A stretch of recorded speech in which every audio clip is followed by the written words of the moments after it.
Amos 2ஆம் அதிகாரம்.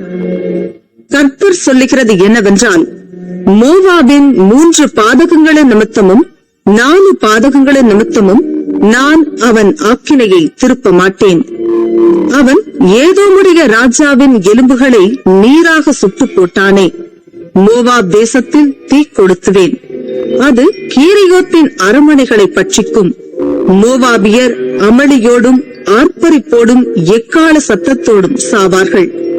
நியாயாதிபதியை அவர்கள் நடுவில் இராதபடிக்கு நான் சங்காரம் பண்ணி அவனோடே கூட அவர்களுடைய பிரபுக்களை எல்லாம் கொன்று போடுவேன் என்று கர்த்தர் சொல்லுகிறார். மேலும் யூதாவின் 3 பாதகங்களின் நிமித்தமும் 4 பாதகங்களின் நிமித்தமும் நான் அவர்கள் ஆக்கினையை திருப்ப மாட்டேன். அவர்கள் கர்த்தருடைய வேதத்தை வெறுத்து அவருடைய கட்டளைகளை கைக்கொள்ளாமல் தங்கள் பிதாக்கள் பின்பற்றின பொய்களினால் மோசம் போனார்களே. யூதாவிலே நான் தீ கொளுத்துவேன், அது எருசலேமின் அரண்மனைகளை பட்சிக்கும் என்று கர்த்தர் சொல்லுகிறார். மேலும் இஸ்ரவேலின் 3 பாதகங்களின் நிமித்தமும் 4 பாதகங்களின் நிமித்தமும் நான் அவர்களுடைய ஆக்கினையை திருப்ப மாட்டேன். அவர்கள் நீதிமானை பணத்துக்கும் எளியவனை ஒரு ஜோடு பாதரட்சிக்கும் விற்று போட்டார்களே. அவர்கள் தரித்திரருடைய தலையின் மேல் மண்ணை வாரி இறைத்து சிறுமையானவர்களின் வழியை புரட்டுகிறார்கள்.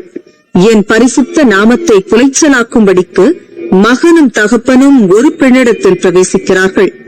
அவர்கள் சகல பீடங்கள் அருகிலும் அடைமானமாய் வாங்கின வஸ்திரங்களின் மேல் படுத்துக்கொண்டு தெண்டம் பிடிக்கப்பட்டவர்களுடைய மதுபானத்தை தங்கள் தேவர்களின் கோவிலிலே குடிக்கிறார்கள் என்று கர்த்தர் சொல்லுகிறார். நானோ கேதுரு மரங்களைப் போல் உயரமும் கர்வாலி மரங்களைப் போல் வைரமுமாயிருந்த எமோரியனை அவர்களுக்கு முன்பாக அழித்தேன். உயர இருந்த அவனுடைய கனியையும் தாழ இருந்த அவனுடைய வேர்களையும் அழித்து போட்டு, நீங்கள் எமோரியனுடைய தேசத்தை கட்டிக்கொள்ளும்படிக்கு உங்களை நான் எகிப்து தேசத்திலிருந்து வரப்பண்ணி உங்களை 40 வருஷமாக வனாந்திரத்திலே வழிநடத்தி உங்கள் குமாரரில் சிலரை தீர்க்கதரிசிகளாகவும் உங்கள் வாலிபரில் சிலரை நசரேயராகவும் எழும்ப பண்ணினேன். இஸ்ரவேல் புத்திரரே, இப்படி நான் செய்யவில்லையா என்று கர்த்தர் கேட்கிறார். நீங்களோ நசரேயருக்கு திராட்சரசம் குடிக்க கொடுத்து தீர்க்கதரிசிகளை நோக்கி நீங்கள் தீர்க்க தரிசனம் சொல்ல வேண்டாம் என்று கற்பித்தீர்கள்.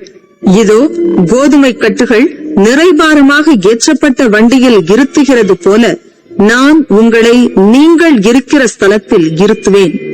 அப்பொழுது வேகமானவன் ஓடியும் புகலிடுமில்லை, பலவான் தன் பலத்தினால் பலப்படுவதுமில்லை, பராக்கிரமசாலி தன் பிராணனை தப்புவிப்பதுமில்லை, வில்லை பிடிக்கிறவன் நிற்பதுமில்லை, வேகமானவன் தன் கால்களால் தப்பிப் போவதுமில்லை, குதிரையின் மேல் ஏறுகிறவன் தன் பிராணனை ரட்சிப்பதுமில்லை. பலசாலிகளுக்குள்ளே தைரியவான் அந்நாளிலே நிர்வாணியாய் ஓடிப்போவான் என்று கர்த்தர் சொல்லுகிறார்.